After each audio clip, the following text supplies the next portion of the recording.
오늘 긴 방학을 마치고 또 새로 이렇게 반갑게 보는 얼굴들도 있고, 또 오늘 우리 성가대 오케스트라도 그동안 대원들이 많이 흩어져 있다가 오늘 오케스트라 단원들 많이 돌아오고 우리 성가대원들도 많이 돌아오고, 이래서 하나님 앞에 귀한 찬양을 올리게 되었습니다.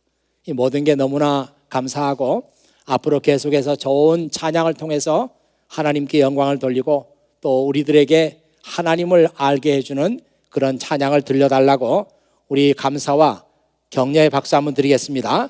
우리 성가대원들, 오케스트라 단원들 대단히 수고 많고 감사합니다. 오늘 저와 함께 나눌 말씀은 이 마가복음 강해설교 52번째 시간을 맞이해서 내 이름 때문에, 이런 제목으로 함께 은혜를 나누도록 하겠습니다. 영어 제목은 On Account of My Name. On Account of My Name. 이거 예수님의 이름으로 바꾸면 On Account of Jesus' Name. 그렇게 되겠습니다. 오늘 읽은 이 마가복음 13장의 말씀은 얼핏 보면은 아무 관계가 없는 두 가지 이야기가 이렇게 결합되어 있는 것처럼 보입니다. 그러나 다시 이 말씀을 찬찬히 뜯어보고 깊이 묵상해 보면, 이것은 한 가지 얘기가 처음부터 마지막까지 계속되고 있구나 하는 것을 알게 됩니다.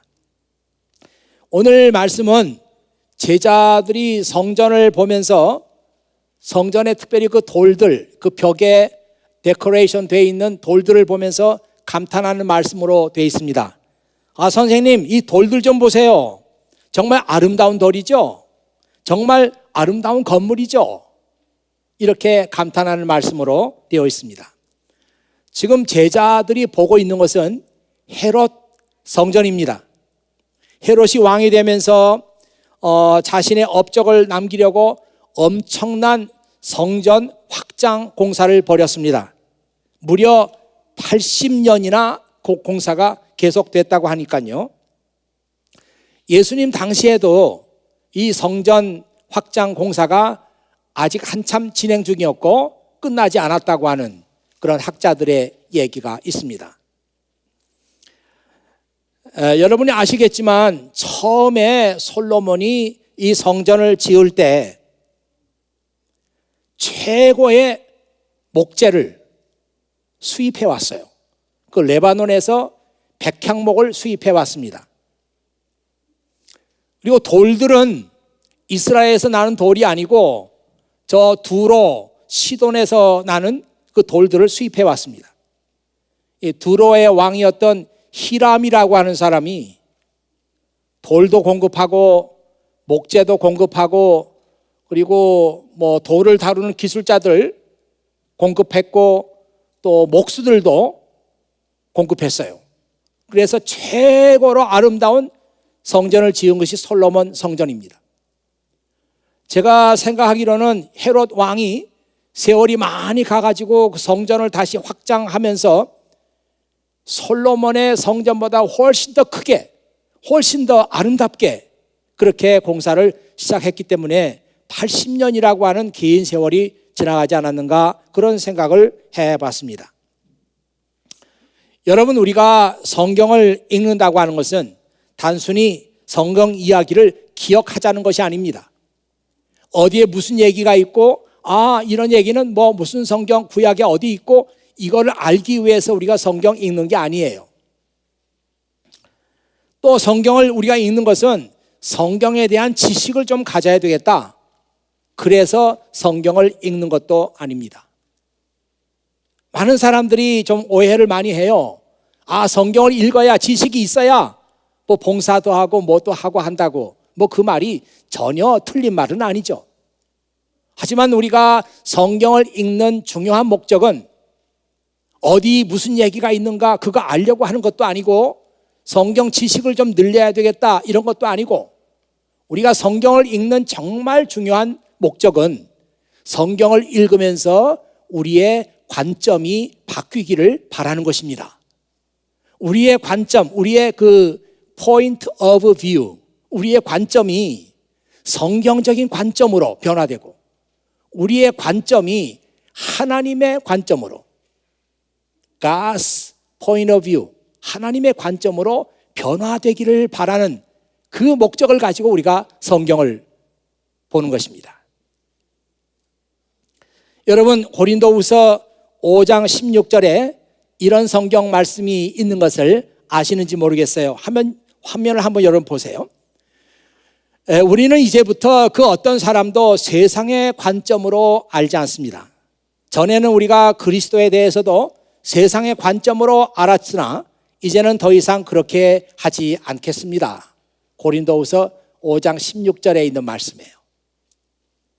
이런 말씀들은 사실 개역 성경에서 이 말씀을 읽으면은 그 말씀의 뜻이 잘 들어오지 않습니다.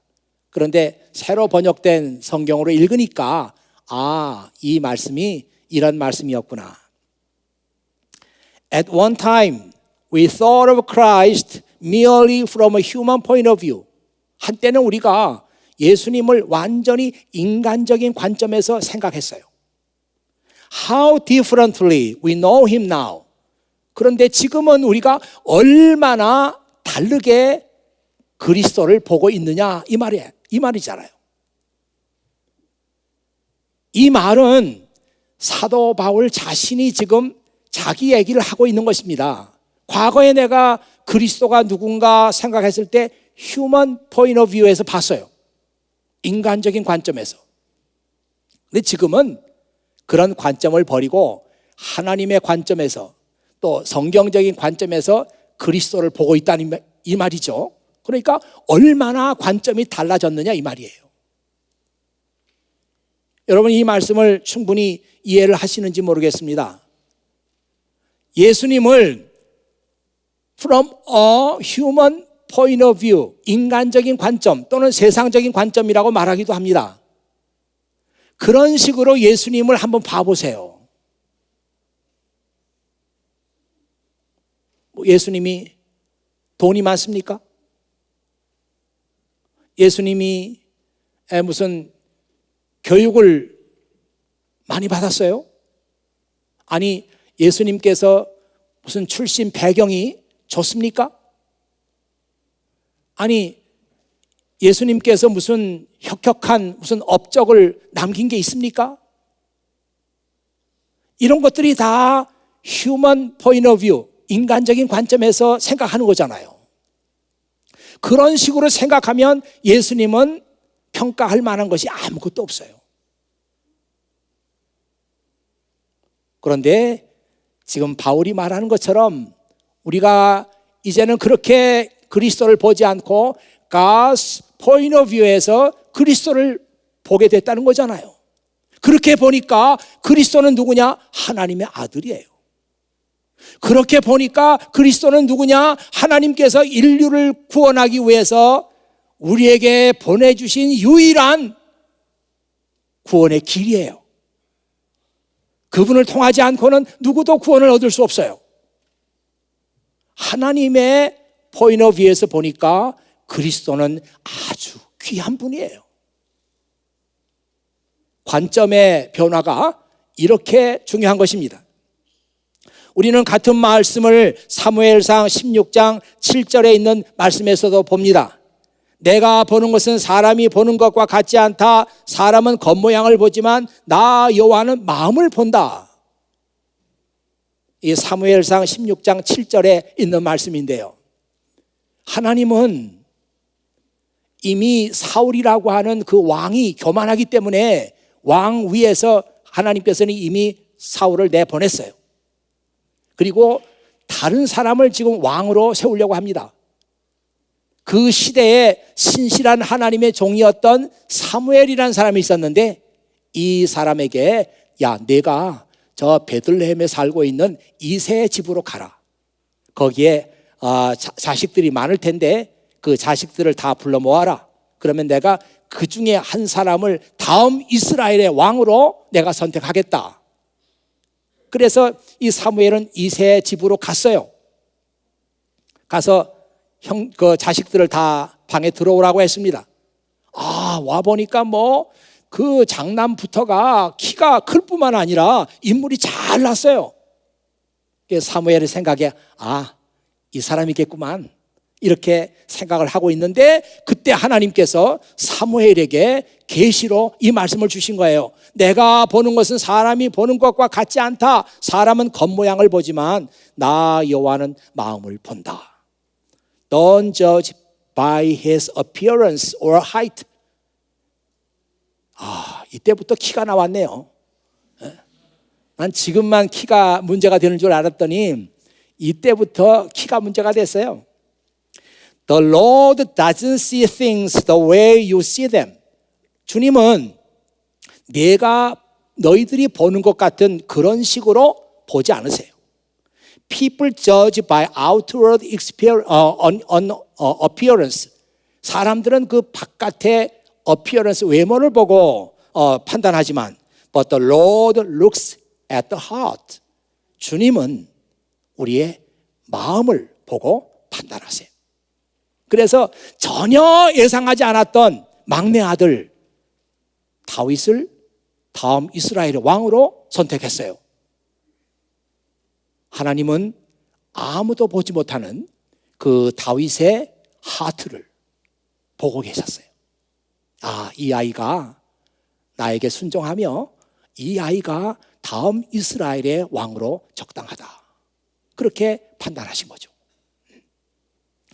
제자들이 성전 규모의 웅장함과 화려함에 압도되었습니다. 성전 벽을 장식하고 있는 돌에 새겨져 있는 아름다운 문양들은 생전 처음 보는 것이었어요.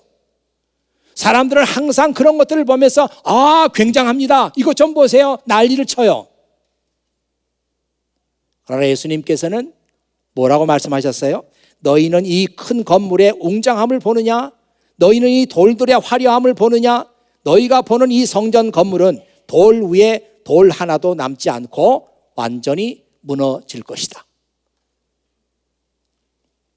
사람들은 성전의 화려함을 봤어요.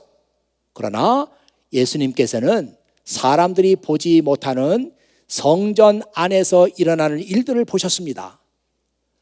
이 성전이 지금 제 기능을 발휘하지 못하고 있다. 성전 예배가 형식적인 예배가 되고 있다. 성전 예배가 타락했다. 이걸 예수님께서 보시고 계신 거예요. 그래서 이미 예수님께서는 열매를 맺지 못하는 무화과 나무를 저주하시고 그 무화과 나무가 죽는 것을 제자들에게 보게 함으로 인해서 장차 성전 기능을 하지 못하고 열매를 맺지 못하는 이 성전이 하나님의 심판을 면할 수 없다고 하는 것을 예고하셨어요. 저는 이런 말씀들을 보면서 가끔 우리가 그런 말 하잖아요. 여기에 닭살이 돋는다. 또 그런 말도 하고 어떤 사람들은 소름이 끼친다고 그래요. 요즘엔 소름 끼치는 일들이 많아요. 여기저기서 소름 끼친대. 근데 정말 우리가 성경을 이런 관점에서 읽어가면은 소름 끼치는 일들이 참 많습니다. 예수님께서 이 화려한 성전, 열매 맺지 못하는 무화과 나무와 같기 때문에 하나님의 심판을 면할 수 없다 이렇게 말씀하셨는데, 정말로 AD 70년에 이 성전은 완전히 무너졌습니다. 로마 군인들이 침입해가지고 유대 나라의 독립운동을 진압한다 이런 명분을 가지고 로마의 군대가 예루살렘으로 진격해 왔어요. 그때 그 대표적인 장군이 베스파시아누스라고 하는 그런 장군이었는데, 이 장군의 지휘 아래 예루살렘이 완전히 진압됐어요. 이 베스파시아누스 장군이 그 아들을 데리고 왔는데 아들의 이름이 티투스라는 사람입니다. 참 신기하게도 예루살렘을 진압했던 그 아버지와 아들 베스파시아누스와 티투스, 이 진압이 끝나자마자 베스파시아누스는 로마의 9대 황제로 즉위하고, 그 다음에 아버지 뒤를 이어서 티투스가 로마의 10대 황제로 그렇게 즉위합니다. 하나님은 열매 맺지 못하고 기능을 발휘하지 못하고 외모만 화려한 이 성전을 심판하시는데 로마 군인들을 도구로 사용해 가지고 하나님께서 성전을 심판하셨어요. 이것이 하나님께서 지금도 하고 계시는 일입니다. 돌 위에 돌 하나도 남지 않고 성전이 파괴된다고 하는 말을 들은 제자들은 충격에 빠졌어요. 주님, 언제 이런 일들이 있겠습니까? 이런 일이 있기 전에 무슨 징조가 있습니까? 이렇게 물었어요. 예수님께서는 이런 제자들의 질문에 대해서 즉답을 하시지 않고 이 제자들의 질문을 미래에 있을 하나님의 심판에 대한 질문으로 받아들이시고 거기에다 앤서를 하셨어요. 마지막 때가 되면은 무서운 하나님의 심판이 있을 텐데 그 전에 이런 일들이 있을 것이다. 제가 보니까 한 7가지 마지막 때의 징조에 대해서 나와 있어요. 그 징조들을 보면 지금 그런 징조가 보이는 것 같은데 뭐 그런 것도 좀 있어요. 뭐 지진이 일어나고 그렇잖아요. 지금은 과거 어느 때보다도 지진이 빈번하게 일어나요. 또 환경적인 그런 재앙들이 자꾸 나타나요. 전쟁도 있어요. 좀 예수님 말씀하고 이렇게 맞아떨어지는 그런 것도 있지만 저는 이 말씀을 보면서 제일 중요하게 본 것이 이 마지막 때의 징조 가운데 오늘 저와 여러분이 정말 그렇구나 하고 봐야 될 것이 뭐냐 하면 예수님의 이름 때문에 믿는 사람들이 고난받는 일이 있을 것이다. 이 말씀이에요.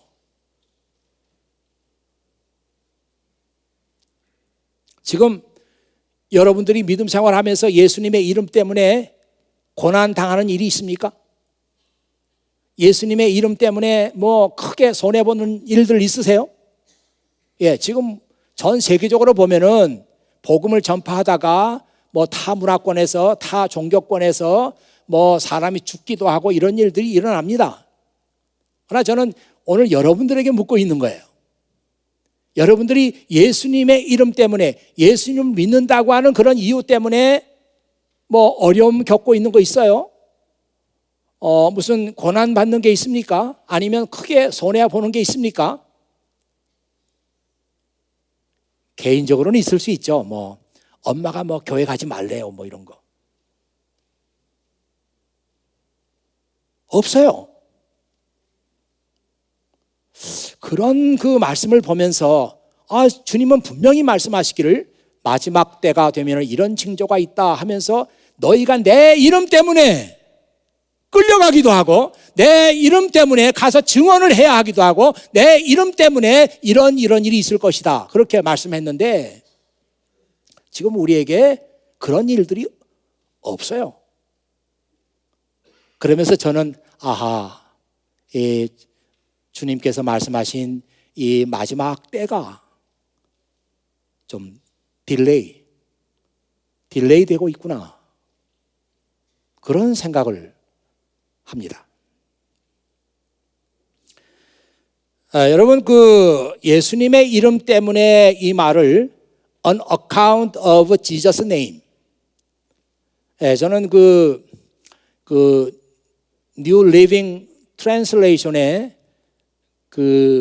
설명을 참 좋아해요. 예수님의 이름 때문에 on account of my name, on account of Jesus' name. 그렇게 이 말을 썼단 말이에요.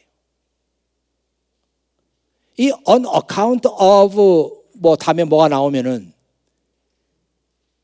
예수님의 이름 때 on account라는 그 말이 들어가면 on account of Jesus' name. 그렇게 되면 그것 때문에 뭔가 우리에게 좋지 않는 것이 일어나는 거예요.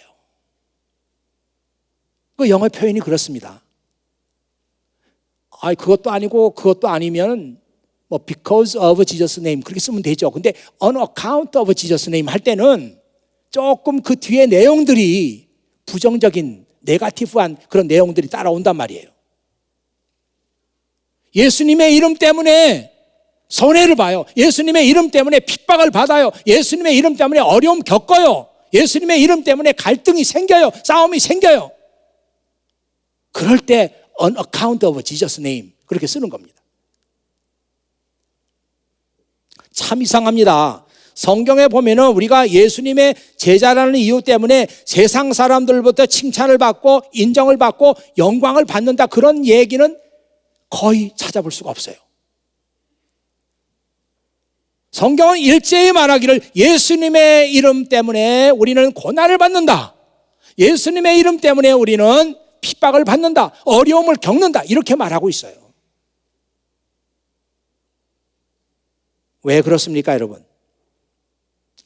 예수님께서 이렇게 말씀하셨습니다. 세상이 너희를 미워하면 너희보다 먼저 나를 미워할 줄 알아라. 너희가 세상에 속하였으면 세상이 너희를 자기 것이라고 사랑할 것이다. 그러나 너희가 세상에 속하지 아니하고 나에게 속하였으므로 세상은 너희를 미워할 것이다. 우리가 예수님께 속해 있다고 하는 그 이유 때문에 우리는 이 세상에서 어려움을 겪게 된다는 것이에요. 지금 새벽 기도에서 계속 마가복음을 읽어가고 있는데 우리가 주일마다 하는 이 마가복음 강해 설교보다도 훨씬 더 앞에 나가 있어 거의 끝나갑니다. 근데 토요일 날 읽었던 말씀 가운데 마가복음 14장 43절에 이런 말씀이 있었어요. 대제사장들과 율법학자들과 장로들이 예수님을 체포하도록 사람을 보냈습니다. 사람들은 손에 칼과 몽둥이를 들고 유다를 앞장 세우고 예수님이 있는 겟세마네 동산으로 왔습니다.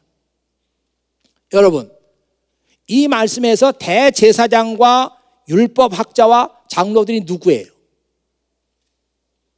그 당시 유대 나라를 움직이던 권력을 잡은 사람들이에요. 유대 나라 한 나라가 대제사장들과 율법학자들과 장로들의 손에 의해서 움직입니다. 그런데 이 사람들이 지금 예수님을 체포하라, 그렇게 명령을 내린 거예요. 그래서 군인들이 칼을 들고 몽둥이를 들고 예수님을 잡으러 왔어요. 결국은 예수님은 거기서 체포가 됩니다. 그리고 예수님은 십자가를 지십니다. 왜 이 사람들은 예수님을 그렇게 미워하고 예수님을 싫어했죠?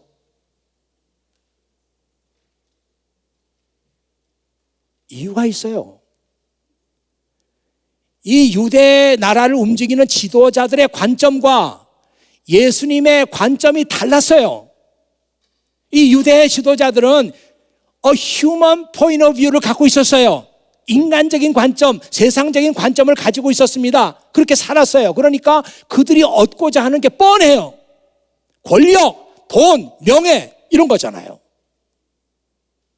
근데 예수님은 그런 관점이 아니라 God's point of view를 가지고 계셨어요. 하나님의 관점. 그러니까 예수님께는 권력이나 명예나 돈이나 이런 것들은 아무 가치가 없어요. 하나님의 나라를 이루고 하나님의 뜻을 실천하는 것 외에는 예수님께는 다른 관심이 없었어요. 유대 나라의 지도자들과 예수님의 관점이 서로 달랐어요. 그러니까 두 부류는 충돌할 수밖에 없어요. 보세요, 여러분. 예수님께서 왜 바리새파 사람들 그렇게 싫어했습니까? 예수님께서 왜 율법학자들을 그렇게 싫어했습니까?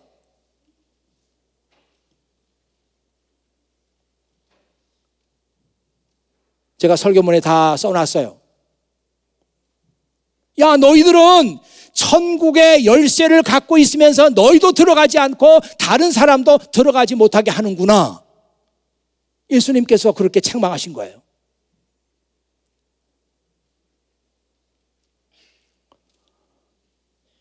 만일 예수님께서 이 지도자들처럼 휴먼 포인트 오브 뷰, 세상적인 관점, 인간적인 관점을 가지고 있었더라면 바리새파 사람들을 책망할 것도 없어요. 그 사람들이 하는 일 다 옳아요. 그런데 예수님께서 하나님의 관점을 갖고 보시니까 그들이 잘못하고 있는 것이 다 보이는 거예요. 아니, 이 사람들 아니 이렇게 위선적으로 신앙생활을 해? 이걸 보고 백성들이 뭘 배우지? 예수님의 눈에 그런 게 다 보이는 거예요. 지금 브라질 뉴스를 여러분 알고 계시죠? 혹시 그 브라질 뉴스를 보면서 이건 제 관점이니까 혹시 틀렸다고 하더라도 흥분하지 마세요. 흥분할 것이 두렵습니다.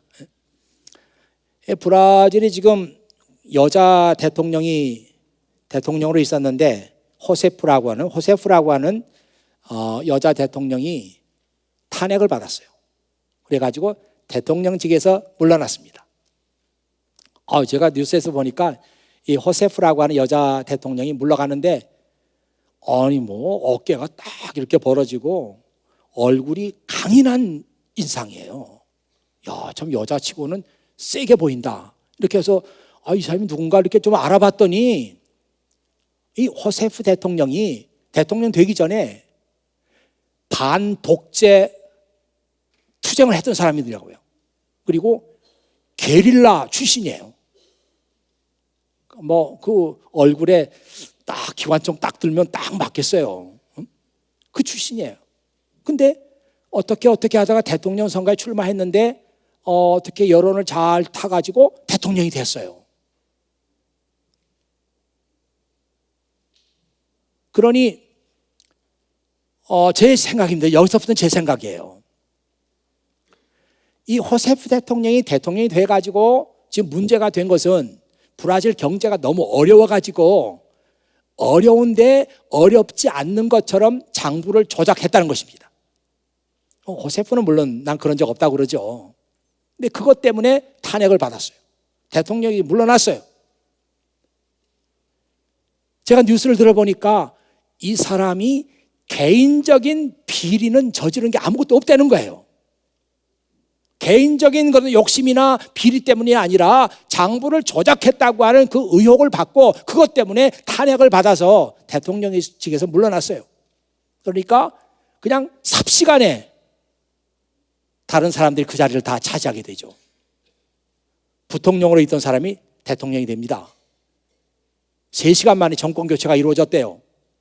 그런데 뉴스에서 뭐라고 그러는가 하면 지금 브라질을 장악한 그 사람들은 전부 다 개인적인 비리로 의심을 받고 있는 사람들이래요. 그러니 뭐 호세프 대통령하고 지금 뭐 이 기득권을 가지고 있는 브라질을 움직이는 사람들하고 충돌이 있을 수밖에 없어요. 뭐 진상은 잘 모르겠습니다만은 지금 밖에는 뭐 호세프 대통령 다시 대통령직으로 복귀해야 된다고 뭐 그 시위가 굉장하잖아요 지금. 어떻게 될지는 모르겠습니다만.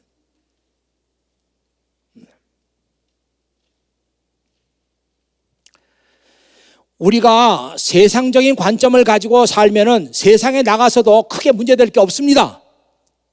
우리도 그냥 휴먼 포인트 오브 뷰를 가지고 살면 다 좋게 보여요. 남들 좋아하는 거 나도 좋아하면 되고 남들이 얻고 싶어 하는 거 나도 얻으면 되고 남들이 가는 길 나도 가면 되고 아무 문제가 없어요.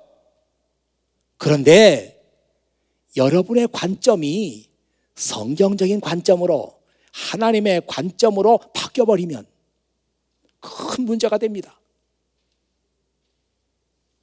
전에 옳게 보이던 것이 옳지 않은 것이 되어버리고 전에 이것이 있어야 된다고 생각했던 것이 이제는 아무 의미가 없게 되는 거예요. 이게 관점의 체인지라고 할 수 있습니다. 사도 바울은 우리 크리스찬들은 누구나 다 관점이 변화되어야 합니다. 그렇게 지금 얘기하고 있는 거 아니에요. 제가 새벽 기도에서 또 한번 읽는 말씀은 야고보서 말씀인데 지난번에 꼭 이야기를 했어야 되는데 아마 지금을 위해서 안 했던 것 같아요. 그 야고보서 4장 9절에 이런 말씀이 나옵니다. 슬퍼하며 애통하며 울지어다. 너희 웃음을 애통으로 너희 즐거움을 근심으로 바꿀지어다. 아니 이게 뭐 성경 말씀 뭐가 좀 잘못된 거 아니에요? 이게 무슨 말이에요? 아니 슬퍼하던 사람도 웃어야 되고 근심하던 사람도 즐겁게 인생을 살아야 되는데 아니 이게 반대로 된 것 같아요. 뭔가 아닙니다. 이 말씀은 정상적인 말씀이에요. 이 말씀의 의미는 우리의 관점을 바꾸라는 것입니다. 세상적인 관점에서 볼 때 즐겁고 웃음이 나는 일들이 하나님의 관점에서 보면은 슬퍼할 일이 되고 근심거리가 된다는 것이에요. 미안하지만 여러분은 이렇게 살아야 됩니다. 그래야 크리스찬이에요. 그래야 예수님의 제자예요. 그래야 여러분의 관점이 성경적인 관점으로 바뀌었다, 하나님의 관점으로 바뀌었다 이렇게 말할 수 있습니다. 얼굴 표정들이 별로 안 좋으신데 뭐 할 수 없어요.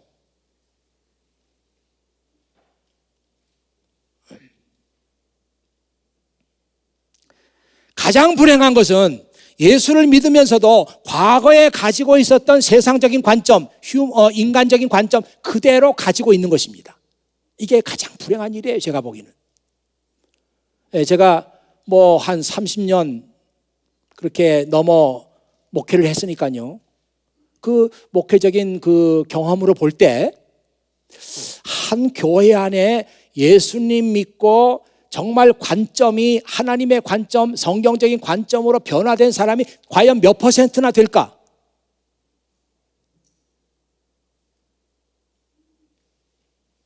죄송합니다. 우리 교회는 워낙에 훌륭한 교회니까 좀 높이 봐줘야 돼요. 바뀐 사람이 많이 보면 10%? 10%? 100명 중에 10명? 그것도 좀 위험해요. 그것도 저 사람이 진짜 예수님 믿고 세상적인 관점을 버리고 하나님의 관점으로 성경적인 관점으로 그 보는 관점, 시야가 바뀌었을까? 확신할 수 없는 사람들이 너무 많습니다. 그런데 불행한 것은 평생 동안 믿음 생활하고 교회 생활하면서도 관점 바꾸지 않아요. 그냥 휴먼 포인트 오브 뷰, 인간적인 관점 그대로 가지고 계속해서 믿음 생활 살아가는 거예요. 이게 불행한 일 아닙니까? 이제 마지막 얘기를 드리고 제 설교를 마치겠습니다. 제가 뉴욕에 잘 아는 저보다 조금 나이가 미친 목사님 한 분 계시는데 그분은 골프를 잘 칩니다. 여러분 생각에 뭐 잘 쳐봤자지 뭐 얼마나 잘 치겠어 목사가 그럴지 모르는데 정말 잘 친다니까요. 예, 근데 그분은 하는 일이 그 티칭 프로라고요. 그 골프 가르치는 라이선스를 가지고 있어요. 근데 이 티칭 프로가 되는 게 그렇게 어렵질 않습니다. 그게 뭐 조금 치면 또 라이선스 받으면 돼요. 개나 소나 다 되는 거예요. 근데 그분은 티칭 프로인데 another 레벨이라니까. another 레벨이에요. 차원이 다르다니까요. 그분은 프로 골퍼들이 와가지고 자세 교정할 때 레슨을 받아요. 이제 아시겠죠? 그 정도면 이제 더 얘기하지 않아도 another 레벨이구나 하는 거 아시는 거죠. 근데 그분이 저보고 골프 치자 그랬어요. 목사님 제가 가르쳐 드릴 테니까 골프를 치시죠. 근데 뉴저지에 있는데 뭐 제가 어떻게 가서 골프를 치겠어요. 근데 그분이 하는 말이 자기한테 골프를 배우기 위해서 사람들이 많이 오는데 뭐 예약이 꽉 찼어요. 그런 거 보면서 이가 목회는 언제 하고 골프장에서 노나 그런 생각합니다. 근데 그렇게 얘기는 안 했어요. 예약이 꽉 찼대요. 보통 사람들은 뭐 한 시간에 뭐 1,000불도 받고 그렇게 받는데요. 돈을. 근데 그분이 하는 말이 보통 사람들이 오해하는 게 있는데 골프를 잘 치려면 운동신경이 좀 발달해야 되는 걸로 알고 있대요. 근데 그게 아닙니다. 운동신경이 중요한 게 아니고 골프는 누구나 다 칠 수 있습니다. 단 자기가 가르쳐주는 그 폼을 그대로 유지하면서 한 3개월, 6개월 자기한테 레슨을 받으면 이 사람은 아주 잘 치게 된다는 거예요. 골프는 자기 생각대로 치는 게 아니라 머신처럼 쳐야 합니다. 어떤 경우에도 그 가르쳐주는 폼을 유지하면서 치면 공은 틀림없이 그 자리로 가게 돼 있대요. 이 과학이라는 거예요. 그러면서 하는 말이, 차라리 골프를 배우는 사람들이 골프를 못 치는 사람들이 처음으로 와서 골프를 가르쳐 달라고 하면 그 사람 가르치는 것은 쉽대요. 이렇게 잡으시고요, 이렇게 각도를 잡아서 이렇게 휘두르면 됩니다. 가르쳐주면 처음으로 치는 사람이니까 그대로 따라서 한다는 거예요. 그래서 그 폼을 딱 고정을 시켜가지고 계속 그렇게 치게 하면 잘 친대요. 그런데 웬만큼 치는 사람들이 문제입니다. 이 웬만큼 치는 사람들은 와서 좀 더 잘 쳐볼까 하고 온대요. 오면 자세를 딱 잡아주죠. 이렇게 치세요. 알았습니다. 이렇게 친대요. 치다가 자기가 좀 딴 데 보고 있으면 금방 옛날 폼이 나와가지고 또 이상하게 치고 있대요. 그래서 웬만큼 치는 사람들은 정말 고치기가 어렵고, 차라리 골프 처음 배우기 시작하는 사람들 가르치면 금방 잘 칩니다. 그렇게 얘기하는 걸 들었습니다. 우리 믿음 생활도 그렇지 않을까요? 예수님 믿으면서도 과거에 가지고 있던 잘못된 자세, human point of view, 세상적인 관점 그대로 가지고 있으면서 사는 거예요. 목사님 설교 오늘 저도 그거 버리고요, God's point of view를 가져야 돼요, 하나님의 관점 가져야 됩니다 해도 소용없어요. 나가면 옛날 관점 그대로 또 해요.